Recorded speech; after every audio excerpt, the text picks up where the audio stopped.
Salut à tous et bienvenue sur AZ237. Aujourd'hui, nous vous raconterons l'histoire d'un abonné qui a vécu une situation très difficile et qui a ressenti le besoin de la partager avec nous afin de se soulager de cet énorme poids qu'il porte depuis des années. Écoutons-le. Mais avant de commencer, j'aimerais vous rappeler qu'après avoir regardé cette vidéo, vous pouvez faire un tour sur notre chaîne pour découvrir de nombreuses histoires à la fois incroyables, intéressantes et émouvantes. Et n'oubliez pas de vous abonner à la chaîne et d'activer la cloche de notification si vous êtes nouveau parmi nous. Bonsoir. Je suis née dans une famille a priori normale, d'une mère professeure et d'un père gendarme. Malheureusement, mes parents s'étaient séparés, mon papa s'en était allé. Et bien que très petit à l'époque, j'avais pu percevoir que j'étais l'origine de la rupture, mais je ne savais pas pourquoi ni comment. Depuis lors, je n'ai plus jamais reçu la moindre démonstration d'affection ou d'amour de la part de ma mère, qui me tenait sans doute responsable de tous ces malheurs. Quelque temps après sa séparation avec mon père, ma mère commença à sortir avec un danseur de cabaret. À l'époque, nous avions déménagé pour aller habiter dans une tour HLM. Je devais avoir 5 ou 6 ans et je me retrouvais souvent seule à la maison avec le copain de ma mère. Un jour, il m'a prié de le rejoindre dans son bain. Je n'ai pas le souvenir de comment cela s'était passé, mais je m'étais retrouvée dans leur lit et ce fut là le début d'un calvaire qui dura plus de 10 ans. Ma puberté m'avait créé une petite poitrine qui me mettait toujours mal à l'aise avec des gens. Et en plus des sévices que j'endurais, j'étais terriblement complexée et renfermée. Je ne pouvais pas me confier à ma mère, elle avait complètement sombré dans l'alcool et ne m'accordait pas la moindre attention. Et quand il arrivait qu'elle pose les yeux sur moi, je n'y voyais que le mépris et le dégoût que je lui inspirais. Je me sentais tellement seule que par la suite, j'eus du mal à faire référence à la femme qui m'avait mis au monde, vraisemblablement malgré elle, comme étant ma mère. Pour comprendre qui j'étais, il m'arrivait souvent d'aller voir des sites pornographiques, non pas pour une excitation quelconque, mais pour comprendre qui j'étais. Ma mère ne comprenait pas pourquoi j'étais perturbée et me fit rencontrer des médecins. Ceux-ci ne comprenaient pas non plus pourquoi j'étais dans un tel état. J'avais été placée dans divers centres de redressement où je pouvais rentrer chez moi tous les 15 jours, mais je m'arrangeais à faire des bêtises pour être punie et interdit de rentrer à la maison car cela me mettait à l'abri de mon beau-père.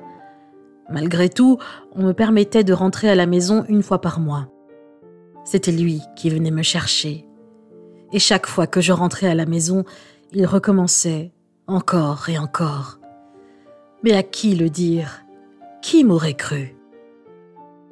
Plus tard, celle que je suis forcée d'appeler ma mère avait acheté un terrain quelque part en France et avait décidé d'y construire une maison. Alors, chaque été, alors que j'avais 3 autres frères dont je suis le 2e, ce n'est que moi qui étais envoyée avec cet homme chaque début d'été. Il devait se passer de 3 à 4 semaines avant que le reste de la famille n'arrive. Sur le terrain, elle avait fait construire une sorte de cabane en fer qui servait d'abri. Et chaque soir, cet homme m'y traînait et abusait de moi. Lorsque j'ai eu 16 ans, je suis partie de la maison et j'ai vécu dans la rue. Une amie m'apportait juste de quoi me restaurer. J'ai erré jusqu'à ce que je tombe un jour sur un vieux journal où il y avait une annonce d'emploi comme commercial porte à porte. Cela me convenait, de toute façon, je n'avais pas beaucoup le choix. Je m'étais donc présentée à l'embauche et j'avais eu la chance d'avoir le travail. À partir de ce moment, je pensais que ma vie allait changer. J'avais pu gagner de quoi trouver un logement, tout allait presque bien. Mais n'ayant jamais connu l'amour d'une mère et cherchant à comprendre la raison de ce vif ressentiment à mon égard, je me sentais tourmentée. Je lui fis parvenir de nombreux courriers lui demandant pourquoi je subissais autant de rejet de sa part, pourquoi elle ne me donnait pas l'amour qu'elle donnait à ses autres enfants. Hélas, elle prit cela comme une attaque et montra à diverses personnes les lettres que je lui avais envoyées, qui lui firent remarquer que je n'étais qu'un enfant qui demandait l'amour de sa mère. Malgré cela, elle persistait à tout prendre en mal. D'aussi longtemps que remontent mes souvenirs, ma mère était une alcoolique. Mon ex-beau-père ne manquait pas une occasion de me jeter à la figure que celui que je croyais être mon père ne l'était pas. À l'époque, je ne comprenais pas pourquoi il disait cela. Je l'ai compris bien plus tard, quand chaque fois que j'étais à la maison, j'entendais dire que ma mère me cachait quelque chose. Je découvris alors que j'étais une erreur, un enfant non désiré, et que mes parents n'avaient jamais voulu de moi. Était-ce cela qui expliquait le comportement de cette femme qui était ma mère ? Mes apparitions dans la famille étaient rares, ce qui n'empêchait pas ma mère de faire appel à moi quand mon beau-père la rouait de coups, car c'était un homme violent. À de nombreuses reprises, j'ai dû lui faire face. Elle disait que moi seule pouvais arranger la situation. Alors, par amour pour elle, je venais et je parlais avec lui, même si cela ne l'empêchait pas de recommencer. Au bout de 30 ans, j'ai enfin eu la force de rompre le silence et j'ai raconté mon histoire. Ma mère s'en est servie pour divorcer de cet homme. Je pensais que j'obtiendrais enfin cet amour que je recherchais tant auprès d'elle, mais je me trompais. Au contraire, elle devint plus agressive envers moi. Pourtant, elle m'avait poussé à déposer plainte, ce que je fis. Son compagnon reconnut les faits par écrit qu'elle remit à son avocate, me poussant ainsi à demander à l'État une aide pour enfants abusés. Comme je n'avais qu'un revenu modeste, elle signa un chèque de 900 €, disant vouloir m'aider jusqu'au bout de cette affaire. Quelle ne fut ma surprise quand je reçus un courrier quelque temps après, me demandant de verser les 900 € pour clôturer l'affaire et pouvoir rentrer en possession de mon indemnisation qui s'élevait à 170 000 €. N'ayant pas cette somme, j'ai dû laisser tomber. À cette époque, je vivais en couple. Un jour, le téléphone sonna. C'était ma mère. Je ne voulais pas lui parler, alors ma compagne décrocha. Elles eurent une conversation assez longue, au cours de laquelle cette femme disait ne plus tenir le coup car elle s'était remariée avec un homme ayant un cancer généralisé. Les allées et venues entre la maison et l'hôpital l'épuisaient, vu son âge avancé. Elle avait besoin d'aide. Celle-ci nous proposait de venir vivre à ses côtés afin de lui donner un coup de main.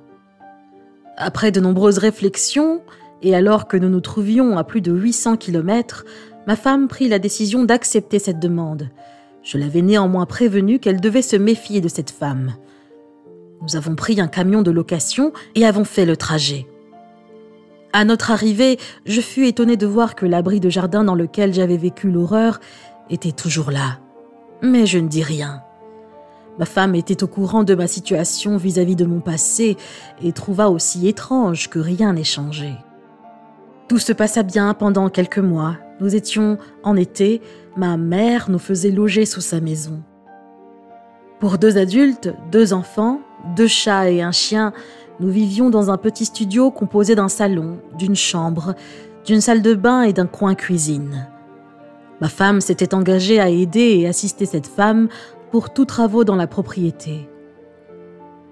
Lorsque l'hiver arriva, tout changea. Nous étions devenus des ennemis, car pour pouvoir nous chauffer, nous allumions le chauffage.